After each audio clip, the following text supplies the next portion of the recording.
Para se të filloj me këtë histori të jashtëzakonshme që do t'ju prek thellë zemrën, dua t'ju bëj një pyetje. Nëse do të gjendeshit në vendin e Besimit, a do ta bëje të njëjtin veprim heroik? A do të rrezikoje jetën tënde për të shpëtuar ti kë që nuk e njeh? Shkruaj në komente çfarë mendon. Dhe nëse kjo histori të frymëzon, mos harro të lësh një koment mbështetës, sepse çdo fjalë e mirë që shkruani është energji pozitive që i jep forcë këtij kanali për t'ju sjellë më shumë tregime të tilla. Tani, uluni me rahat, merrni një kup çaj dhe përgatituni të dëgjoni një nga historitë më të bukura që kam treguar ndonjëherë. Besimi nuk e kishte imagjinuar kurrë jetën kështu. Ndërsa shikonte nga dritarja e avionit që po zbriste ngadalë drejt aeroportit të Frankfurtit, zemra i rrahte me forcë, jo nga entuziazmi, por nga frika. Një frikë e thellë, e fshehur, që e kishte shoqëruar gjatë gjithë udhëtimit. Ishte viti që do ta ndryshonte gjithçka, edhe pse ai ende nuk e dinte. Zonja dhe zotrinj, po afrohemi për ulje, ju lutem lidhni rrypat e sigurisë, u dëgjua zëri i styardesës në altoparlant. Besimi e shtrëngoi dorën në mbajtsen e ulses. Në xhepin e xhaketës së tij të vjetër kishte vetëm ca letra, dokumentet e punës, një adresë të shkruar me dorë dhe 4 foto të familjes që i kishte lënë pas në Shqipëri. Asgjë më shumë, asnjë pasuri, asnjë garanci, vetëm një shpresë të brisht për një jetë më të mirë. Kur avioni ul në pistë, Besimi e ndjeu se diçka përfundoi dhe diçka tjetër filloi. Çdo gjë pas këtij momenti do të ishte e panjohur, çdo ditë do të ishte një betejë, por ai kishte vendosur, nuk kishte rrugë kthimi. Aeroporti i Frankfurtit ishte mbreslënës. Njerëz nga të gjitha vendet e botës vraponte në të gjitha drejtimet. Tabelat informuese shfaqnin destinacione që Besimi i kishte dëgjuar vetëm në filma: Paris, Londër, New York, Dubai. Por ai nuk shkonte në asnjë prej këtyre vendeve. Destinacioni i tij ishte shumë më modest, një lagje në periferinë e qytetit ku jetonte një kushëri i largët që kishte premtuar se do ta ndihmonte në ditët e para. Kushëriri e priste në dalje. Ishte një burr në të 40-tat, me fytyrë të ndodhur dhe buzëqeshje të përpjekur. "Besim, mirë se erdhe vlla", e përqafoi ai. "Faleminderit që erdhe", tha Besimi me zë të përmbajtur. Nuk donte të dukej shumë i dobët, edhe pse e ndjente veten kështu. Rruga nga aeroporti deri në shtëpi ishte e gjatë. Peizazhi i Gjermanisë ishte krejt ndryshe nga ai që Besimi kishte lënë pas. Rrugë të gjera, të pastra, ndërtesa moderne, gjithçka e organizuar me përsosmëri. Ishte sikur kishte hyrë në një botë tjetër. "Do të duhet të mësohesh shpejt", tha kushëriri ndërsa voziste. "Këtu gjithçka funksionon me rregulla, nuk ka shumë vend për gabime. Por nëse punon fort, mund ta rish. Unë vetë kam kaluar të njëjtën gjë." Besimi dëgjonte me vëmendje.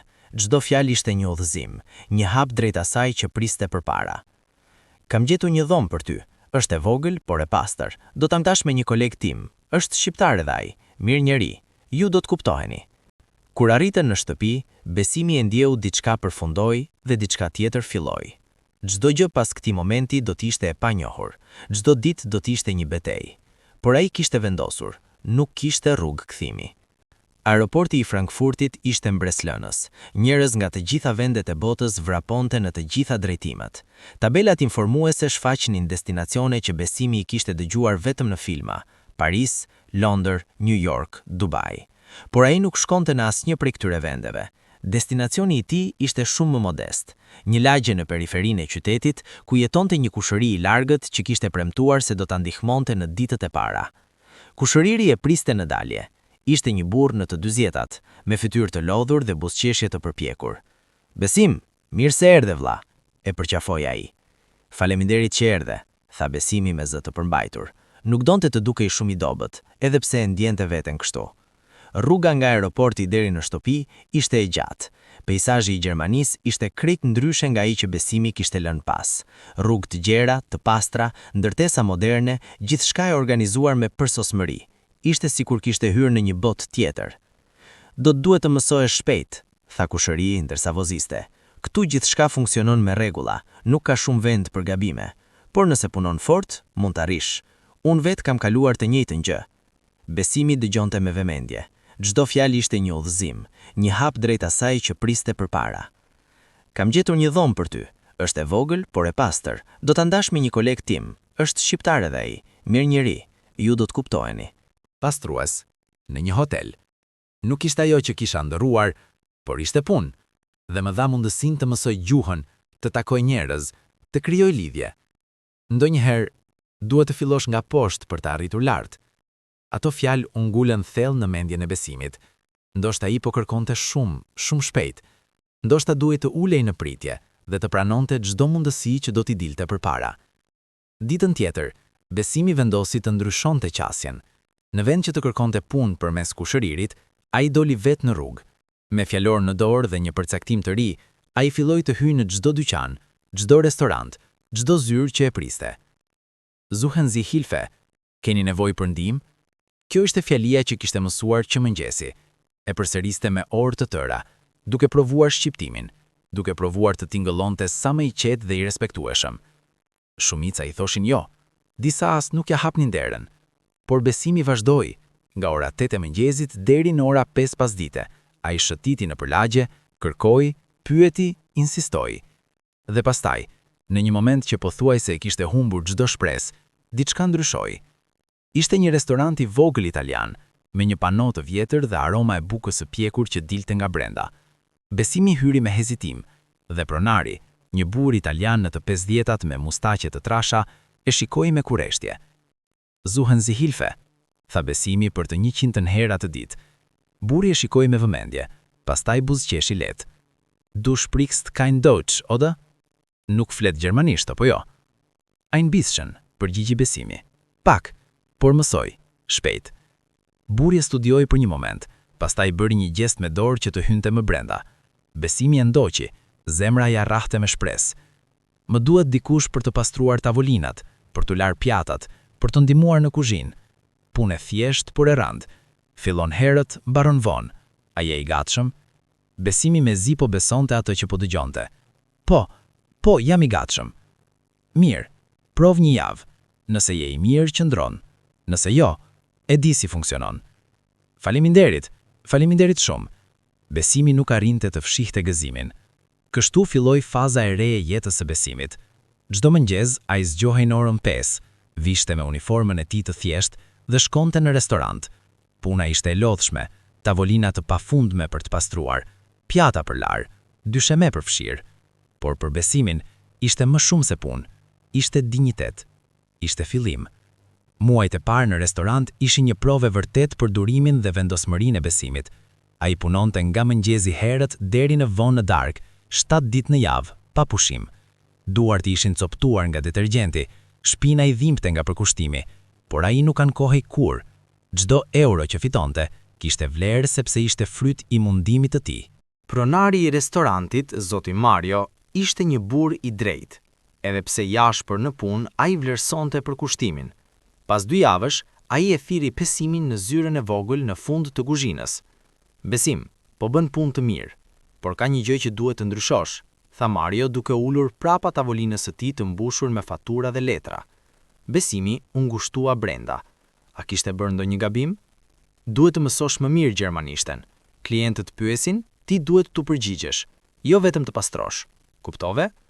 Po, zoti Mario, do të mësoj, premtoi Besimi me një herë. Mirë, kam një propozim. Do të fillosh të punosh edhe në sallon, të marrësh porosi, të shërbesh. Përpara kësaj, duhet të mësosh bazat. Kam një mik që jep mësime gjuhe, çdo të martën dhe të njëjtën, pas punës. Unë paguaj gjysmën, ti paguajnë gjysmën tjetër. Çfarë thua? Besimi nuk e besonte. Ky ishte një shans i artë. Pajtohem, faleminderit zoti Mario. Kështu, Besimi filloi të ndiqte orët e gjermanishtes. Pas një dite të gjatë pune, ai mblidhte forcat e fundit dhe shkonte në një klasë të vogël ku mësonte bashkë me imigrantë të tjerë, shumë prej tyre me ëndra të ngjashme, me luftra të ngjashme. Ishte e lodhshme, ishte sfidë, por Besimi nuk lejoi që lodhja ta mposhte. Çdo mbrëmje, kur kthehej në dhomën e tij të vogël, ai hapte librat e gjuhës dhe stërvitej për orë të tëra, fjalë pas fjale, fjali pas fjalie. Albani, shoku i tij i dhomës, shpesh qeshte me dashamirësi kur e dëgjonte Besimin duke përsëritur të njëjtat fraza me zë të lartë. Ti po çmendesh Besimin, i thoshte me humor, por është çmenduri e mirë. Vazhdo kështu. Me kalimin e javëve, gjoha filloi të bëhej më e qartë. Besimi mësoi të përshëndes klientët, të marrë porosi të thjeshta, të falenderoj. Zoti Mario e vuri në provë një mbrëmje të shtunë, natën më të ngarkuar të restorantit. Sonte ti shërben në sallë, do të kem sy nga larg. Mos u shqetëso, por përpiqu të jesh i qetë dhe i sjellshëm, I tha Mario duke I dhënë një përparse të bardhë. Besimi e lidhi përparsen me duar që I dridheshin lehtë. Ky ishte momenti I tij për të treguar se çfarë kishte mësuar. Salloni ishte plot, familje që festonin, çifte që darkonte romantikisht, grupe miqsh që qeshnin me zë të lartë. Guten Abend, was möchten Sie trinken? Mirëmbrëma, çfarë do të pini? Besimi e tha këtë fjali me një buzëqeshje të sinqertë. Klienti, një grua e mesme, u çudit nga përpjekja e tij dhe buzëqeshi. Ein was habite? Përgjigjej ajo. Sofort, menjëherë, tha Besimi, dhe shkoi të merrte ujin. Gjithë natën, ai lëvizi nga tavolina në tavolinë, duke shërbyer, duke përsëritur fjalët që kishte mësuar, duke bërë gabime të vogla, por duke vazhduar me vendosmëri. Disa klient ishin të duruar, të tjerë më pak, por Besimi mori çdo përvojë si mësim. Në fund të natës, kur restoranti u zbraz dhe të gjithë punonjësit filluan të pastronin, Zoti Mario erdhi tek Besimi. Ke bërë mirë, jo perfekt, por mirë, dhe kjo është mjaftueshme për fillim, tha duke I vënë dorën në supë. Nga java e ardhshme, do të punosh më shumë në sallë. Paga do të rritet. Ke merituar. Besimi nuk mund të fliste. Ishte aq I lumtur sa emocionet ja zun fjalën. Ai vetëm shtrëngoi dorën e Zotit Mario dhe tha: "Faleminderit për besimin, nuk do t'ju zhgënjej." Kjo ishte kthesa e parë e vërtetë në jetën e Besimit në Gjermani. Pas muesh përpjekjesh, sakrificash dhe refuzimesh, ai më në fund po shihte rezultate. Po ndërtonte diçka.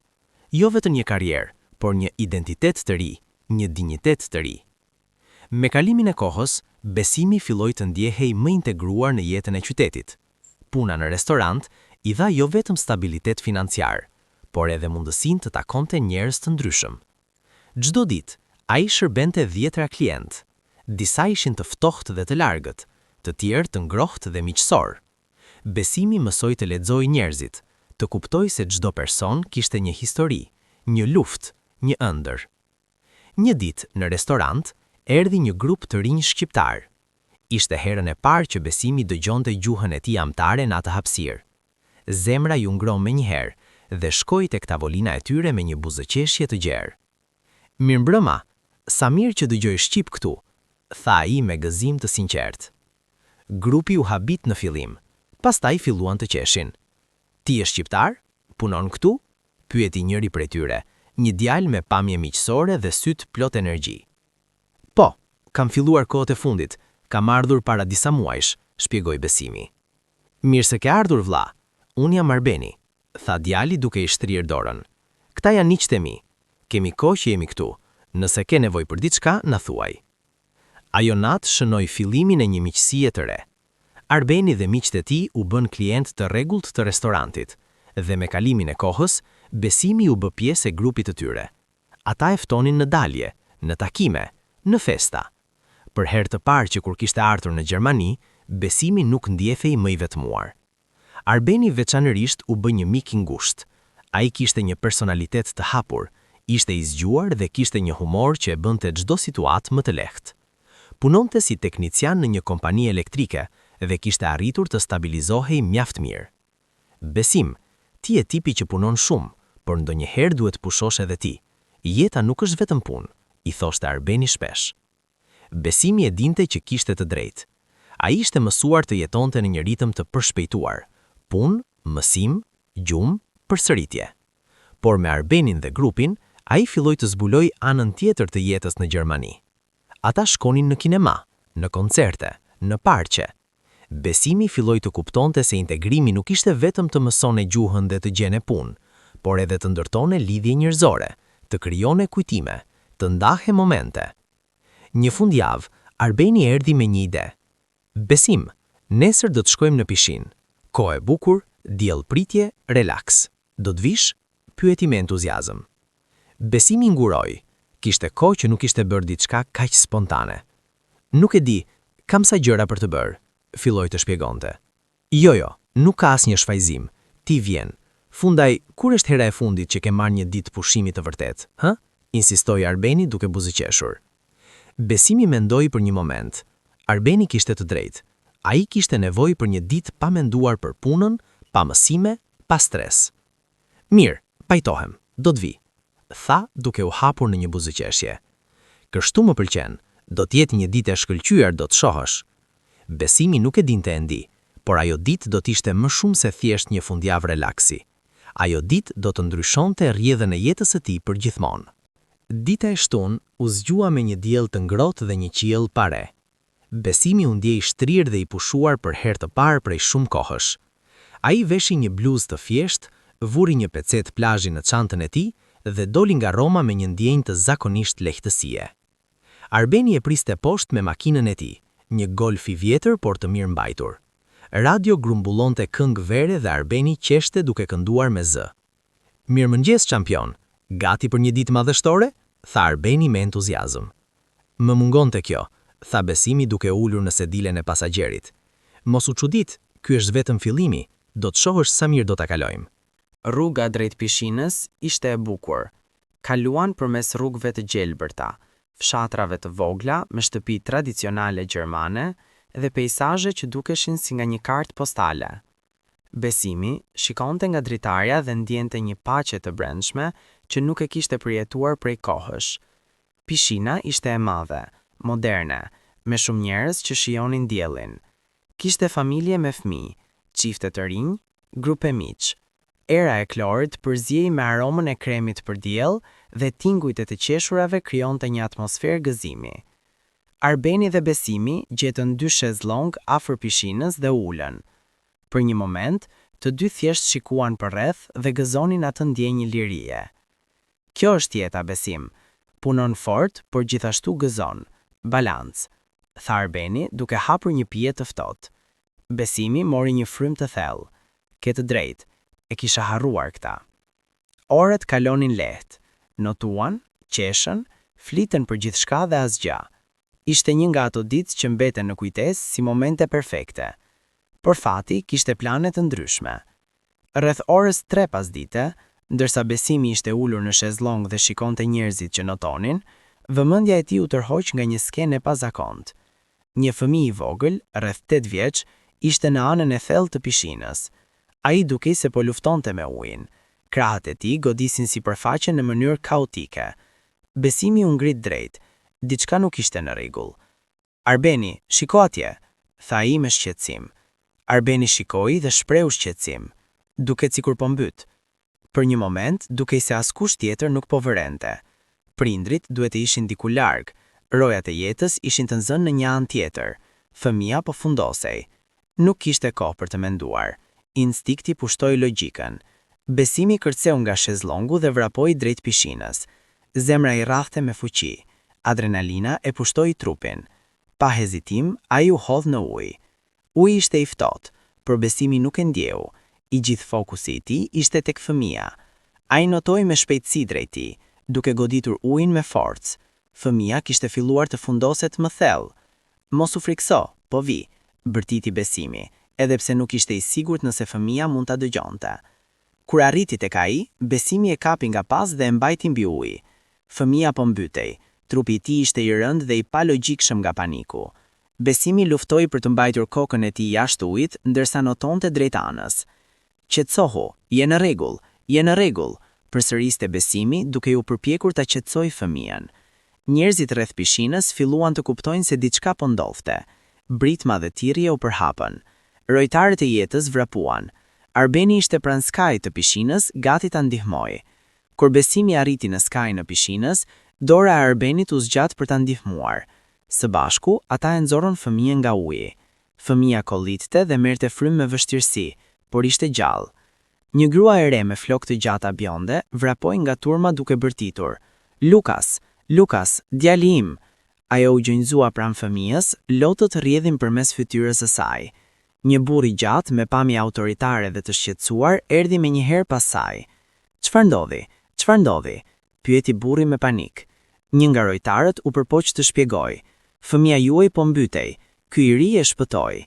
Pa të, situata do të kishte qenë shumë më e keqe. Gruaja ktheu kokën drejt Besimit, që ende ishte ulur në shezlong dhe shikonte njerëzit që notonin.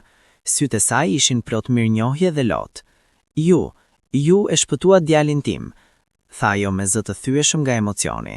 Besimi merrte frym, por arriti të buzëqeshte lehtë. Ishte instinkt, nuk mund të rria dhe të shikonta. Burri u afrua Besimit dhe shikoi drejt për drejt në sy. Kishte një shprehje të pazakont, një përzierje frike, mirënjohje dhe respekti. Si është emri juaj? Pyeti burri. Besim, përgjigja ai thjesht. Besim, përsëriti burri. Unë jam Klaus Müller dhe kjo është gruaja ime, Helena. Ju sapo e shpëtuat jetën e djalit ton. Unë nuk ka fjalë për të shprehur mirënjohjen ton. Besimi u largua me përulësi. Nuk ka nevojë për falenderime. Çdo njeri do ta kishte bërë të njëjtën gjë. Jo, tha Klaus me vendosmëri. Jo çdo njeri. Shumë njerëz do të guronin. Ju vepruat pa menduar për veten tuaj. Kjo është trimëri e vërtet. Ambulanca arriti pas disa minutash dhe kontrolluan fëmijën. Ai ishte në gjendje të mirë, vetëm i traumatizuar nga përjeta. Helena nuk e lëshonte dorën e djalit dhe vazhdimisht e shikonte Besimin me një hir që flisnin më shumë se fjalë. Klaus kërkoi numrin e Besimit. Ju lutem, duhet të më takohemi sërish. Dua të shpërblej atë që bënit. Ju lutem, më jepni kontaktin tuaj. Besimi ngurroi. Nuk ishte bërë atë gjë për shpërblim, por Klaus insistoi aq shumë sa Besimi më në fund pranoi dhe i dha numrin e tij. Kur ambulanca u largua dhe turma u shpërnda, Besimi u ul përsëri në shezlong, ende në gjendje shoku. Arbeni u ul pranë tij dhe e shikoi me admirim. Vëlla, ti je hero, tha Arbeni me zë të qetë. E di që nuk e bëre për lavdërim, por ajo që bëre sot është diçka që shumë pak njerëz do të kishin guxim ta bënin. Besimi shikoi drejt pishinës, ku pak më parë kishte ndodhur gjithçka. Një ndjenjë e çuditshme e pushtoi. Jo krenari, por diçka më e thellë. Një ndjenjë se jeta kishte një kuptim, se çdo veprim i vogël mund të ketë pasoja të mëdha. Thjesht bëra atë që duhej, tha Besimi më në fund, asgjë më shumë. Por ajo ditë, pa e ditur, ai kishte shënuar fillimin e një kthese që do ta ndryshonte tërësisht rrjedhën e jetës së tij. Ditët që pasuan incidentin e pishin kaluan si në një ëndër të çuditshme për Besimin. Ai u kthye në rutinën e tij të zakonshme, pujna në restorant, mësimet e gjuhës, jetën e thjeshtë. Por diçka ishte ndryshuar brenda tij. Ai ndjente një lloj qetësie të re, një besim më të fortë se jeta kishte kuptim edhe në momentet më të thjeshta. Arbeni nuk pushonte së foluri për atë që kishte ndodhur.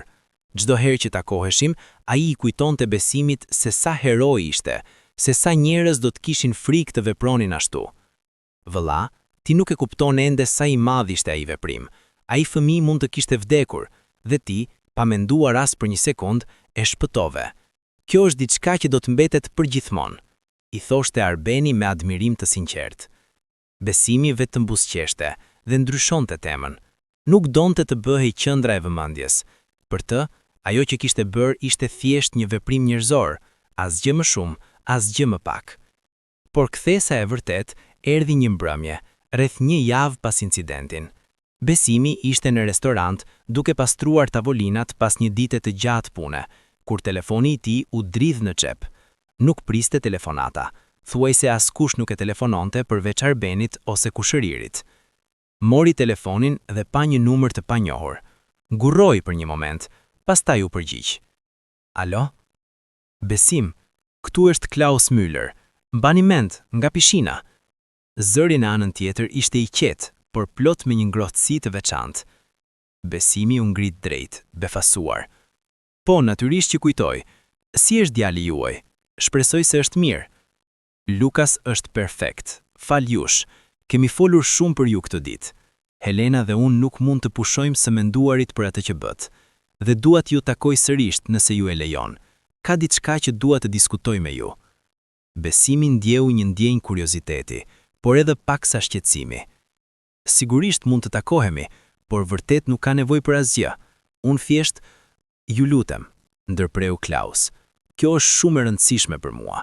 A mund të takohemi nesër? Mund të vi unë tek ju nëse është më mirë. Besimi pranoi. Ata u pajtuan të takoheshin në një kafe të qetë pranë restorantit ku punonte Besimi. Natën e asaj dite, Besimi mezi flinte. Mendja e tij kërcente nga një pyetje në tjetrën. Përse Klaus donte të takonte kaq shumë? Çfarë ishte ajo që donte të diskutonte? dhe kërcili ishte ky burr në të vërtet. Arbeni, me të cilin Besimi ndau shqetësimin, qeshi dhe i tha se mos u shqetëso, ndoshta duan të japin një dhuratë apo diçka të tillë, vetëm prano me mirësjellje dhe vazhdo jetën. Por Besimi ishte i pasigurt. Kishte diçka në tonin e Klausit që sugjeronte se kjo nuk ishte thjesht një falënderim formal. Dita e takimit erdhi. Besimi përfundoi punën më herët se zakonisht dhe shkoi në kafen ku kishin rënë dakord të takoheshin. Ishte një vend i vogël, me tavolina druri dhe atmosferë të ngrohtë. Besimi zgjodhi një tavolinë pranë dritares dhe u ul duke pritur. Pas 10 minutash, Klaus hyri. Ishte veshur me një kostum elegant, por jo shumë formal. Kishte një prezencë të fortë, por të qetë. Kur e sha Besimin, buzëqeshi dhe erdhi drejt për drejti tek ai. Besim, faleminderit që pranuat, tha Klaus duke shtrirë dorën.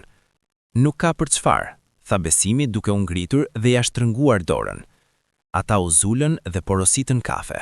Për disa momente, mbretëroi një heshtje e lehtë, jo të pakëndshme, por me imbushur me një tension kurioziteti. Klaus mori një gënjë kafe dhe filloi të fliste. Besim, kam menduar shumë këto ditë. Kam menduar për momentin kur pash djalin tim të fundoset, dhe pastaj ju që vrapuat pa hezitum. Shumë njerëz do të ngurronin, do të prisnin dikë tjetër ta bënin, por ju nuk ngurruat, dhe kjo më bëri të kuptoj diçka. Besimi dëgjonte me vëmendje, pa ndërprerë. Në jetën time, kam takuar shumë njerëz. Kam pasur njerëz që veprojnë vetëm për interesin e tyre, që janë të gatshëm të përdorin çdo mjet për të arritur qëllimet e tyre. Dhe pastaj, kam pasur njerëz si ju, njerëz me zemër të pastër, që veprojnë pa pritur asgjë në këmbim. Klaus bëri një pauzë dhe shikoi Besimin drejt për drejti në sy. Unë jam pronar i një kompanie të madhe në industrinë e teknologjisë. Ne prodhojmë pajisje elektronike për tregje ndërkombëtare. Kompania ka mbi 500 punonjës dhe unë jam vazhdimisht në kërkim të njerëzve të drejtë për pozicione kyçe. Besimi dëgjonte, duke u përpjekur të kuptonte ku po shkonte Klaus me këtë bisedë. Unë di që ju punoni në një restorant dhe respektoj atë, por dua t'ju ofroj diçka më shumë. Dua t'ju ofroj një pozitë në kompaninë time. Besimi ngriti vetullat, i befasuar plotësisht. Por, zoti Klaus, unë nuk kam përvojë në teknologji. Unë jam thjesht, nuk kërkoj ekspertizë teknike, ndërpreu Klaus. Ajo mund të mësohet. Unë kërkoj diçka që nuk mund të mësohet. Karakter, integritet, aftësinë për të vepruar me shpejtësi dhe me zemër. Ju keni të gjitha këto cilësi. Besimi nuk dinte çfarë thoshte. Ishte jashtëzakonisht e papritur. Do t'ju jap një pozitë në departamentin e marrëdhënieve me klientët. Do të filloni me trajnim të plot, do të mësoni gjithçka që ju duhet. Paga do të jetë e mirë dhe do të keni mundësi për të avancuar. Gjithashtu, Klaus vazhdoi, dua t'ju ofroj një apartament. Kemi disa prona që kompania e zotron për stafin ton. Ju dhe familja juaj, nëse keni, do të mund të jetoni atje pa pagesë. Besimi nuk mund ta besonte atë që po dëgjonte. Ishte sikur kishte hyrë në një ëndër. Zoti Klaus, nuk di çfarë të them. Kjo është e pabesueshme, por përse? Përse do të bëni këtë për mua? Klaus buzëqeshi me një ngrohtësi që shprehte sinqeritet. Sepse ju e shpëtuat djalin tim, asgjë që mund t'ju jap nuk do të jetë kurrë mjaft për ta shpërblyer atë, por kjo është mënyra ime për t'ju treguar mirënjohje. Dhe mbesoni, kjo nuk është vetëm mirënjohje. Unë besoj se ju do t'jeni një shtesë e jashtëzakonshme për ekipin ton. Besimi ndjeu lotët të mblidhen në sytë e tij. Për vite kishte luftuar, kishte sakrifikuar, kishte jetuar në pasiguri. Dhe tani, për shkak të një veprimi të thjesht, gjithçka po ndryshonte. Nuk e di si t'ju falenderoj, tha Besimi me zë të dridhur. Kjo është shumë më shumë se ajo që kisha ndëruar ndonjëherë. Atëherë, pranoni, tha Klaus me një buzëqeshje. Filloni një kapitull të ri. Ju e meritoni. Besimi mori një frym të thellë dhe buzëqeshi. Pranoj. Me gjithë zemër, pranoj. Klaus u ngrit dhe ja shtrëngoi dorën Besimit me forcë. Mirë se vini në ekipin ton, Besim. Kur Besimi u largua nga kafeja atë mbrëmje, ndjeu sikur po ecte mbi re. Jeta, që dikur duke aq e vështirë e pasigurt, tani po hapte dyrë që ai nuk i kishte imagjinuar kurrë. dhe gjithçka për shkak të një veprimi të thjesht, një veprim human që kishte dal nga zemra. Javët e pasuese ishin transformuese. Klausi mbajti fjalën e tij dhe organizoi gjithçka me shpejtësi dhe efikasitet. Brenda 2 javësh, Besimi u transferua nga restoranti dhe filloi punën e re në kompaninë e Klausit. Zoti Mario, pronari i restorantit, ishte i lumtur për Besim, edhe pse do ta mungonte si punonjës. Besim, ke qenë një nga punonjësit më të mirë që kam pasur, por kjo mundësi është diçka e madhe për ty. Shko dhe bëj më të mirën, i tha Mario duke e përhaqur. Faleminderit për gjithçka, zoti Mario. Ju më dhat shansin e parë kur askush tjetër nuk e bëri. Nuk do ta harroj kur, tha Besimi me mirënjohje të thellë. Apartamenti që Klausi ofroi ishte në një ndërtesë moderne, me pamje nga qyteti. Ishte 100 herë më i mirë se dhoma e vogël që Besimi kishte ndarë me Albanin. Kishte një dhomë gjumi, një sallë të madhe, kuzhinë të pajisur dhe një balkon të vogël ku mund të shikonte perëndimin e diellit. Albani erdhi ta vizitonte dhe nuk mund ta besonte. Besim, ky vend është fantastik, ti po jeton ëndrrën vlla, tha Arbeni duke shëtitur me për apartament me admirim. Të gjitha këto për shkak të një momenti, tha Besimi duke shikuar nga dritarja. Ndonjëherë jeta të surprizon në mënyra që nuk i imagjinon dot. Po ashtu është, pranoi Arbeni, por ti e meritove. Nuk ishte vetëm fat, ishte guximi yt, zemra jote. Asnjëri nga ne të tjerët nuk u përgjogjë më shpejt. Ti e bëre, dhe tani po sheh frytet. Puna në kompani filloi me trajnim intensiv. Besimi u fut në një program që i mësoi bazat e industrisë së teknologjisë, mënyrën e komunikimit me klientët dhe procedurat e kompanisë. Ishte sfiduese, shumë terma ishin të rinj për ty, shumë procese ishin komplekse, por Besimi kishte mësuar diçka gjatë vitit parë në Gjermani, se asgjë nuk arrihej pa përpjekje, pa ulësi, pa gatishmëri për të mësuar. Klausi mbikëqirte nga afër progresin e tij. Ai shpesh i telefononte për të pyetur se si po shkonte, nëse kishte nevojë për diçka, nëse kishte vështirësi. Ishte një mentor i vërtet, jo vetëm një punëdhënës. Besim, dua që ju të dini se keni mbështetjen time të plot. Nëse keni ndonjë pyetje, nëse ndiheni të humbur, thjesht më telefononi. Jeni pjesë e familjes tonë tani, i thoshte Klaus me ngrohtësi. Pas 3 muajsh trajnimi, Besimi filloi të punonte zyrtarisht në departamentin e marrëdhënieve me klientët. Detyra e tij ishte të komunikonte me klientët ndërkombëtar, të zgjidhte problemet e tyre dhe të siguronte që përvojat e tyre me kompaninë të ishin pozitive. Ishte një pozicion që kërkonte durim, aftësi komunikimi dhe empati, cilësi që Besimi kishte në shumicë. Kolegët e tij fillimisht ishin kurioz për këtë të ri që kishte ardhur drejt për drejt me restoranti. Disa mendonin se ishte favorizim, të tjerë ishin skeptik. Por me kalimin e kohës Besimi provoi vlerën e tij.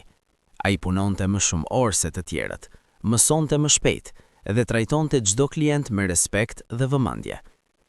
Një koleg, një gjermane e re me emrin Ana, u bë miqe e ngushtë me Besimin. Besim, ju keni diçka që shumë prej nesh nuk e kanë. Ju jeni vërtet të interesuar për njerëzit. Kur flisni me klientët, ata e ndjejnë që ju kujdeseni. Kjo është e rrallë, i tha Ana një ditë gjatë pauzës së drekës.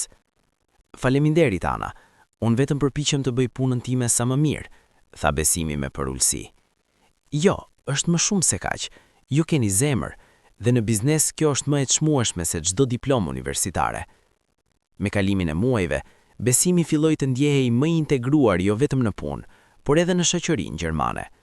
Ai mësoi gjuhën në nivel të avancuar, krijoi miqësi të reja dhe filloi të ndjente Gjermaninë si shtëpinë e tij të dytë. Por një nga momentet më emocionuese erdhi kur ai u takua sërish me familjen Müller, jo në kontekst biznesi, por si miq. Ishte një mbrëmje e butë pranvere kur Klaus e ftoi Besimin në shtëpinë e tyre për darkë. Helena kishte insistuar që të takoheshin jashtë ambientit formal dhe të ndanin një vakt si familje. Kur Besimi arriti në adresën që Klausi kishte dhënë, mbeti i habitur. Shtëpia ishte një vilë e madhe, me kopshte të gjëra dhe një pamje mahnitëse. Ishte qartë që familja Müller jetonte në bollëk, por Klaus dhe Helena nuk e kishin treguar kur këtë aspekt me arrogancë. Helena e priti në derë me një buzëqeshje të ngrohtë. Besim, sa mirë që erdhe, hyr të lutem, tha ajo duke e përqafuar. Brenda, shtëpia ishte e mobiluar me elegancë, por kishte një atmosferë familjare. Fotot e Lukasit ishin kudo, duke luajtur futboll, duke notuar, duke qeshur me miqt. Ishte qartë që ky ishte një shtëpi e mbushur me dashuri. Lukasi erdhi duke vrapuar nga shkallët. Besim, më në fund erdhe, thirrja ime entuziazëm, dhe ja hodhi vetes në krahët e Besimit. Besimi e përqafoi gjalin me ngroftësi. Si e Lukas, shoh që po rritet i fort. Po, tani notoj shumë më mirë. Babi më ka marrë mësues dhe nuk kam frikë më, tha Lukasi me krenari. Kjo është e mrekullueshme, jam shumë krenar për ty, tha Besimi duke i shtrëngur lehtë supet. Darka ishte e shkëlqyer. Helena kishte përgatitur një gatim tradicional gjerman dhe atmosfera ishte e ngrohtë dhe mikpritse. Ata folën për gjithçka, për punën e Besimit, për planet e familjes Müller, për jetën e përgjithësi. Në një moment, Klaus ngriti gotën e verës dhe propozoi një tost. Besim, dua të bëj një tost për ju. Ju nuk jeni vetëm dikush që na shpëtoi gjalin, ju jeni dikush që na kujtoi se bota ende ka njerëz të mirë, njerëz që veprojnë pa pritur asgjë në këmbim. Ju jeni pjesë e familjes son tani dhe do të jeni përgjithmonë. Për Besimin. Për Besimin, përsëritën Helena dhe Lukasi duke ngritur gotat e tyre. Besimi ndjeu lotët duke mbërthyer në sy. Ishte jashtëzakonisht e prekshme. Ai ngriti gotën e tij dhe tha: "Faleminderit, faleminderit për gjithçka që keni bërë për mua. Nuk do ta harroj kurrë." Pas darke, Klaus e mori Besimin në studion e tij, një dhomë të madhe me rafte plot libra dhe një tavolinë pune masive. "Dua t'ju tregoj diçka", tha Klaus duke hapur një sirtar dhe duke nxjerrë disa letra. "Këto janë dokumentet për apartamentin ku po jetoni. Dua ta kaloj në emrin tuaj. Do t'jetë prona juaj. Falas, e meritoni." Besimi u habit plotësisht. "Zoti Klaus, nuk mund ta pranoj këtë. Ju javë keni bërë shumë për mua. Ju lutem", ndërpreu Klaus me butësi. "Mos e refuzoni. Kjo është mënyra jon për t'ju thënë faleminderit, dhe nuk është vetëm për atë që bërët atë ditë në pishinë. Është për atë që vazhdoni të bëni çdo ditë, për mënyrën se si trajtoni njerëzit, se si jetoni me integritet." Besimi nuk mund të fliste. Emocionet e pushtuan. Pas një momenti heshtje, ai tha me zë të dridhur: "Pranoj dhe premtoj që do të vazhdoj të përpiqem të jemi denj për besimin që ju keni në mua." Klaus buzëqeshi dhe ja shtrëngi dorën. "Ju atëni jeni denj." Vitet kaluan dhe Besimi vazhdoi të rritej brenda kompanisë. Nga pozicioni i tij fillestar në marrëdhëniet me klientët, ai u ngrit në pozicionin e menaxherit të departamentit. Puna e tij e palodhur, përkushtimi dhe aftësia për të frymëzuar të tjerët, bën që ai të bëhej një nga anëtarët më të vlerësuar të stafit. Klaus e shihte Besimin si më shumë se një punonjës. Ai e shihte si një vëlla, si një antar të familjes. Ata shpesh hanin drekë së bashku, diskutonin për strategjitë e kompanisë dhe ndanin ide për të ardhmen. Një ditë, Klaus e thirri Besimin në zyrën e tij për një bisedë të rëndësishme. "Besim, dua të flas për diçka. Kompania po rritet, po hapim degë të reja në vende të ndryshme dhe dua që ti të marrësh një rol edhe më të madh. Dua të emëroj si drejtori i marrëdhënieve me klientët për të gjithë Europën." Besimi nuk e besonte atë që po dëgjonte. "Klaus, kjo është, nuk di çfarë të them, është një nder i madh." "Nuk është thjesht nder, është diçka që ti e ke merituar me punën tënde. Unë besoj në ty, Besim, dhe di që do të bësh një punë të shkëlqyer." Besimi pranoi pozicionin dhe filloi të udhëtonte nëpër Europë, duke takuar klient, duke zgjidhur probleme, duke ndërtuar marrëdhënie. Çdo vend që vizitonte, çdo njeri që takonte, thellonte kuptimin e tij se jeta kishte sjellë një kthes të pabesueshme. Por me gjithë suksesin, Besimi nuk e harroi kurrë nga ku kishte ardhur. Ai vazhdoi të jetonte thjesht, të trajtonte të gjithë me respekt dhe të ndihmonte të tjerët sa herë që kishte mundësi. Një ditë, ndërsa ecte nëpër një lagje të njohur, ai pa një restoran që i kujtoi vendin ku kishte punuar në fillim. Pa hezitim, ai hyri brenda dhe pyeti nëse kishin nevojë për ndihmë. Pronari, një burr i moshuar, e shikoi me hutim. "Pse po pyet? Duket mirë, nuk duket sikur ke nevojë për punë", tha pronari.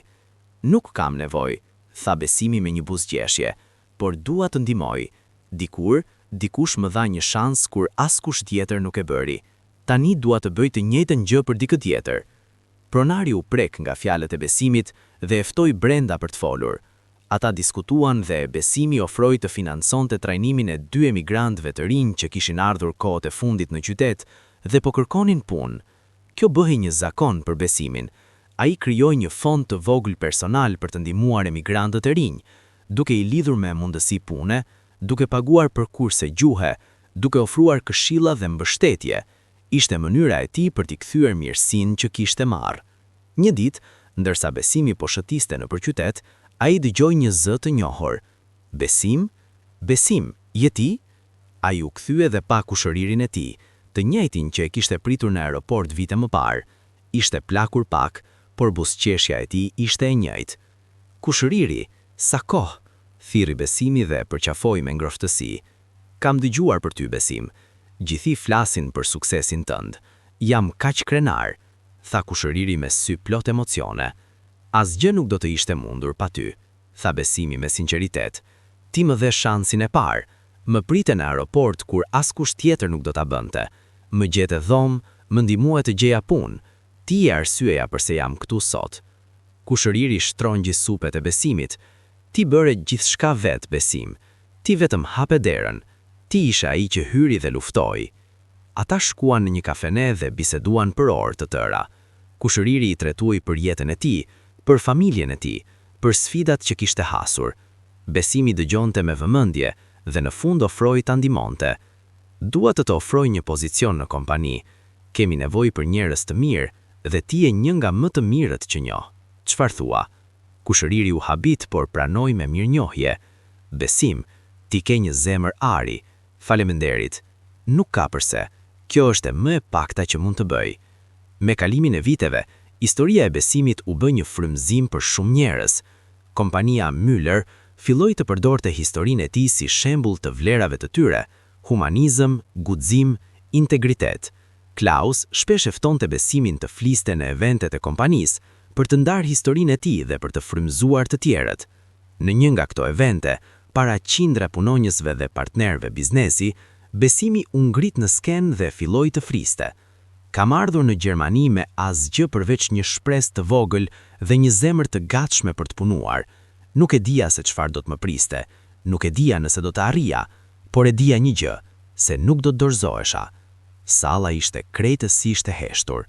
Të gjithë dëgjonin me vëmendje. Jeta më mësoi se çdo aksion ka rëndësi.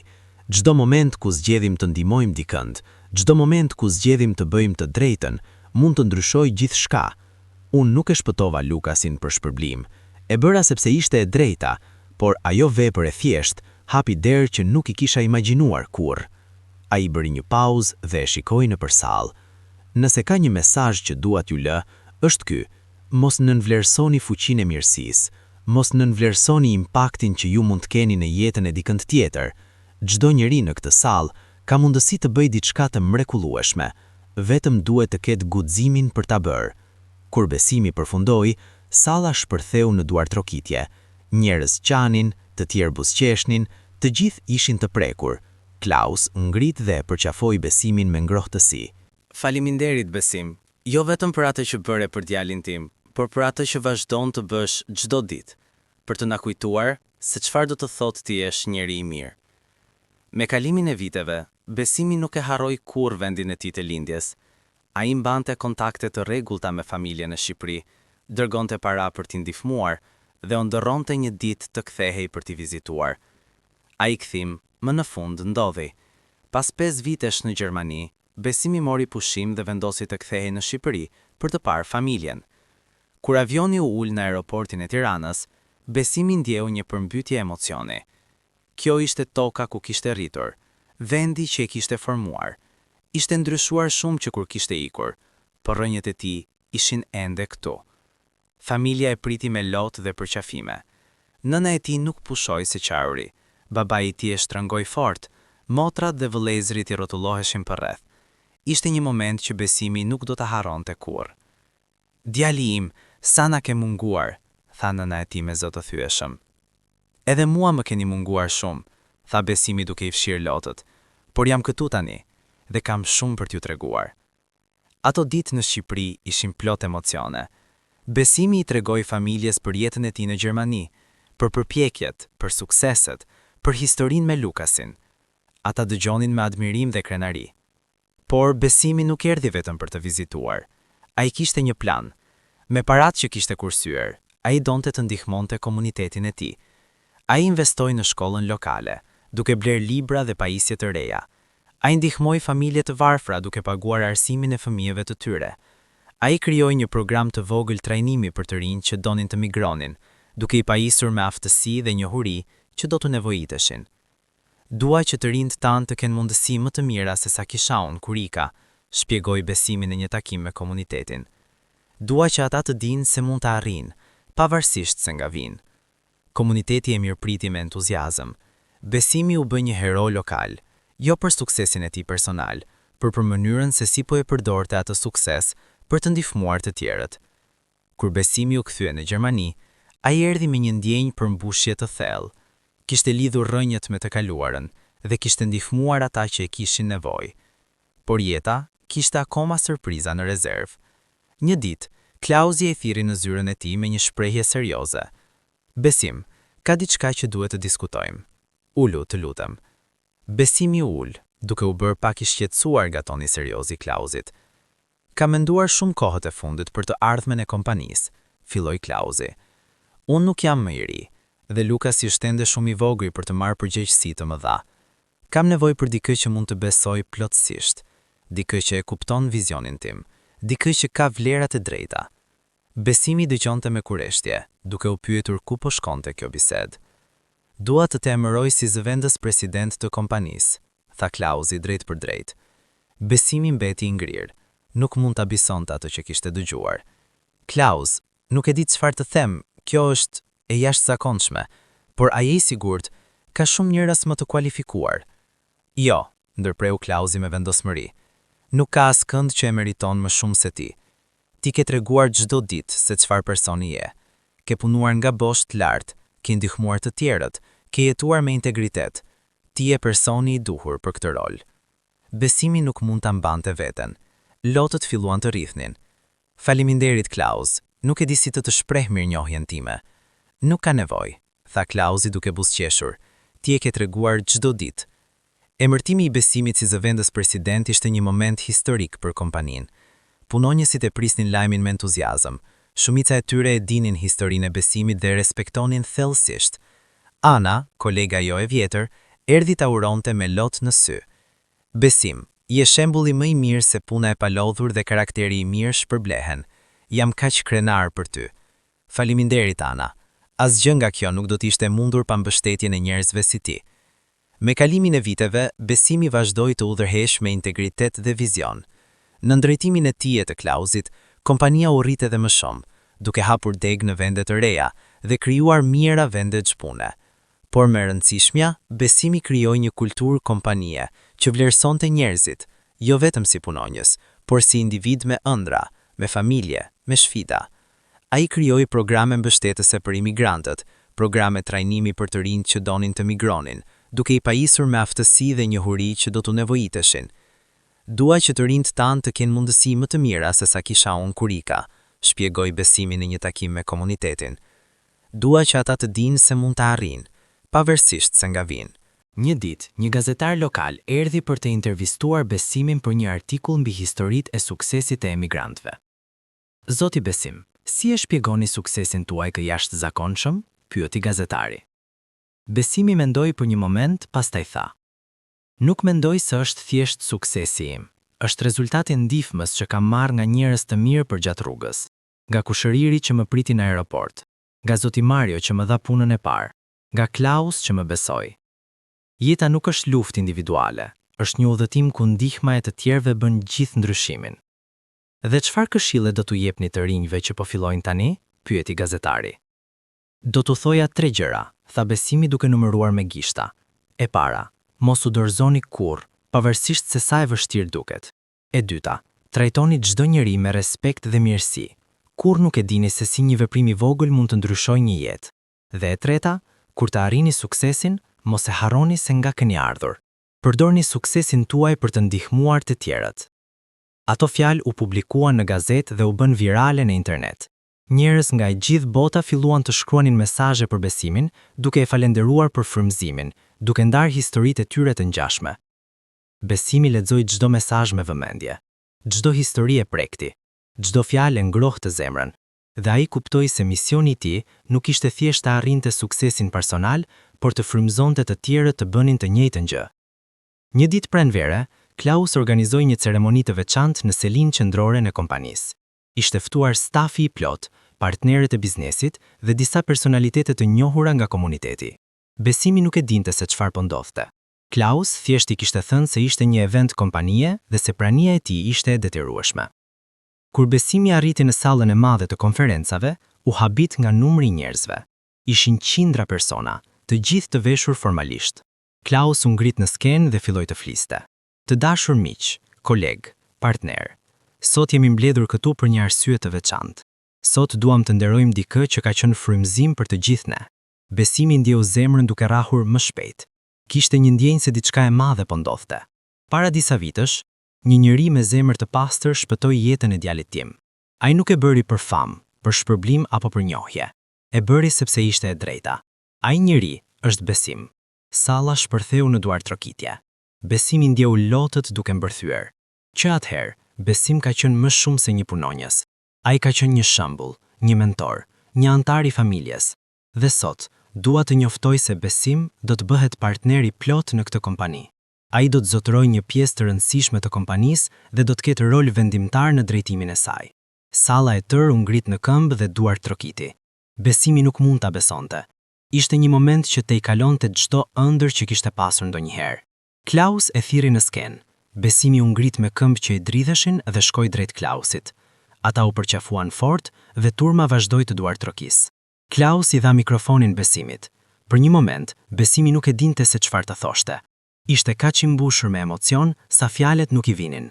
Më në fund, ai filloi të fliste me zë të dridhur. Nuk e di si të filloj. Kam ecur një rrugë të gjatë për të arritur deri këtu. Ka pasur momente kur kisha frikë, momente kur ndjeva se nuk do të arrija, por ka pasur edhe momente kur njerëz të mirë më dhanë dorën dhe më ndihmuan të ngrihem. Ai shikoi drejt Klausit dhe Helenës që ishin ulur në rreshtin e parë. Klaus, Helena, ju nuk më shpëtuat vetëm duke më dhënë një punë, më shpëtuat duke më dhënë dinjitet, duke më besuar, duke më trajtuar si një antar të familjes. Askush nuk mund ta kuptoj se çfarë kuptimi ka kjo për dikë që erdhi në këtë vend me asgjë. Ai u kthye drejt sallës. Dhe të gjithëve ju, kolegët e mi, miqtë e mi, faleminderit për mbështetjen, për durimin, për besimin. Unë premtoj se do të vazhdoj të punoj me të gjitha forcat e mia për të qenë I denj për këtë nderim. Kur Besimi zbriti nga skena, ai u rrethua nga njerëz që donin ta uronin. Ishte një moment triumfi, por edhe për ulësie. Besimi e dinte se ky nuk ishte fundi I udhëtimit, ishte fillimi I një kapitulli të ri. Me kalimin e viteve, Besimi përdori pozicionin e tij të ri për të krijuar ndryshime të rëndësishme. Ai krijoi një fond të madh për të mbështetur emigrantët në Gjermani, duke ofruar bursa shkollore, trajnime profesionale dhe mbështetje për të integruar në shoqëri. Ai gjithashtu filloi të punonte ngushtë me organizata jo fitimprurse që ndihmonin refugjatët dhe njerëzit në nevojë. Çdo vit, ai organizonte ngjarje bamirësie ku grumbulloheshin fonde për shkaqe të ndryshme. Një nga projektet më të dashura të Besimit ishte krijimi I një cendre trajnimi për të rinjt emigrant. Cendra ofronte kurse gjuhe, trajnime profesionale dhe këshilla për karrierë. Ishte një vend ku të rinjt mund të vinin dhe të ndiheshin të mbështetur. Në hapjen e cendrës, Besimi mbajti një fjalim të fuqishëm. Kjo qendër është për çdo të ri që ndihet I humbur, që nuk e di ku të shkojë, që ka frikë se nuk do të arrijë. Dua që ata të dinë se ka një vend ku të vinë, një komunitet që I mbështet dhe një shpresë që gjërat do të përmirësohen. Qendra u bë një sukses I madh. Qindra të rinj kalonin nëpër programet e saj çdo vit dhe shumica gjenin punë dhe fillonin jetë të reja. Një nga të rinjt që përfitoi nga qendra ishte një djalë sirian me emrin Omar.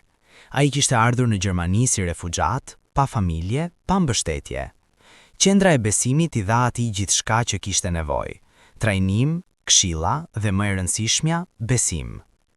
Një ditë, Omar erdhi për ta takuar Besimin personalisht. Zoti Besim, dua t'ju falenderoj. Kjo qendër më shpëtoi jetën. Unë nuk kisha asgjë kur erdha. Tani kam ju punë, kam miq, kam shpresë për të ardhmen dhe gjithçka fal jush. Besimi e përqasoi Omarin me ngrohtësi. Jo, gjithçka fal përpjekjes tënde. Unë vetëm hapa derën, ti isha ai që hyri dhe luftoi. Omar qeshi përmes lotëve. Kjo është saktësisht ajo që më thanë edhe juve dikur, apo jo? Besimi buzëqeshi. Po, dhe është e vërtet.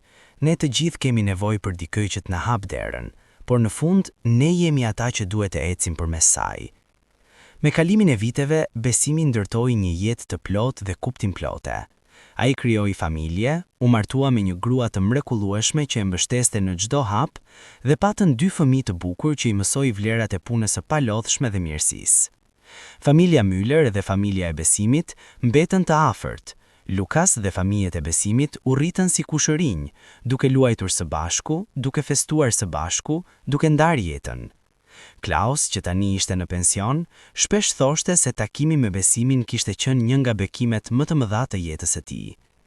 Besim, ti nuk më shpëtove vetëm djalin, më shpëtove edhe mua, i tha Klaus një ditë ndërsa po pinin kafe në balkonin e shtëpisë së Besimit. Çfarë do të thuash? Pyeti Besimi me kuriozitet. Para asaj dite, isha kaq i fokusuar në biznes, në para, në sukses. Isha e harruar se çfarë ishte me të vërtetë e rëndësishme. Por kur pash djalin tim të fundoset dhe pastaj ty që e shpëtove, kuptova se jeta nuk ishte për parat. Ishte për njerëzit, për marrëdhëniet, për humanitetin. Ti më kujtove atë, shpjegoi Klaus me zë të ngrohtë. Besimi buzëqeshi. Ne të dy jemi ndryshuar nga ai ditë. Unë gjeta një rrugë të re dhe ti gjete perspektivën e re. Pikërisht, tha Klaus duke ngritur gotën e kafes. Për jetën, për miqësinë dhe për mrekullitë e vogla që na ndryshojnë për gjithmonë. Një ditë verore, shumë vite pas incidentit, Besimi dhe Arbeni vendosen të shkojnë sërish në po atë pishinë ku gjithçka kishte ndodhur. Ishte një lloj përkujtimi, një mënyrë për të festuar se sa larg kishin ardhur. Kur arritën, pishina ishte ashtu siç e mbanin mend, e madhe, e bukur, plot jetë. Ata gjetën shezlonjë në të njëjtin vend ku ishin gjënë atë ditë. E kujtoj si kur ishte dje, tha Arbeni duke u shtrirë. Ti që rapove pa menduar, pa nguruar. Ajo ditë ishte dita që ndryshoi gjithçka. Ishte, pranoi Besimi, por ishte vetëm ajo ditë. Ishte çdo ditë para asaj, çdo sakrificë, çdo përpjekje dhe çdo refuzim që më bëri më të fortë. Ajo ditë ishte vetëm momenti kur gjithçka erdhi së bashku.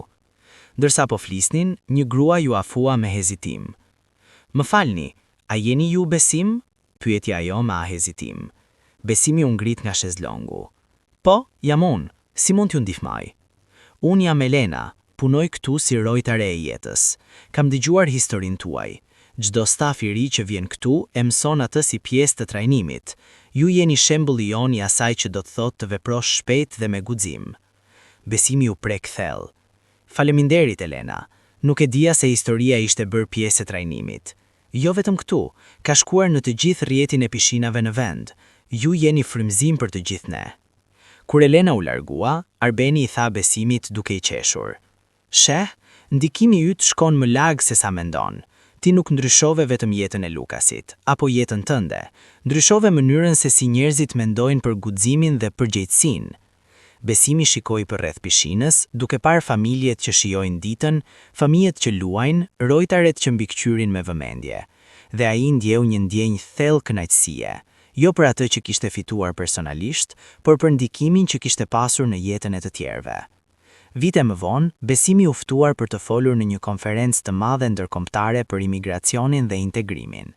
Salla ishte e mbushur me lider botror, aktivist dhe njerëz që punojnë çdo ditë për të ndihmuar imigrantët. Kur Besimi u ngrit në skenë, një ovacion i gjatë e mirëpriti. Ai priti që duart trokitjet të qetësoheshin, pastaj filloi të fliste. Të nderuar të pranishëm, është një onder i madh të jem këtu sot. Historia ime nuk është unike. Ka miliona njerëz si unë, njerëz që kanë lënë shtëpitë në kërkim të një jete më të mirë, njerëz që kanë luftuar me gjithçka për të arritur në vend të ri, për të mësuar gjuhë të re, për të ndërtuar jetë të reja. Ai bëri një pauzë dhe shikoi nëpër sallë. Por historia ime ka një mësim të rëndësishëm, se sukses nuk vjen vetëm nga puna e palodhshme. Vjen nga njerëzit që zgjedhin të ndihmojnë. Vjen nga shoqëritë që zgjedhin të jenë përfshirëse. Vjen nga marrëdhëniet njerëzore që ndërtohen mbi besim dhe respekt. Ai tregoi historinë e tij nga ardhja në Gjermani deri tek takimi me Zoti Marion, deri tek momenti në pishinë, deri tek partneriteti me Klausin. Ai foli për luftrat, për sfidat, por edhe për triumfet. Në çdo hap të kësaj rruge ka pasur dikë që më ka dhënë dorën, dhe tani është përgjegjësia ime të jap dorën për të tjerët. Kjo është çka do të thotë të jesh njeri, të ndihmosh, të mbështetësh, të ngresh atë që ka rënë. Ai përfundoi me një thirrje për veprim.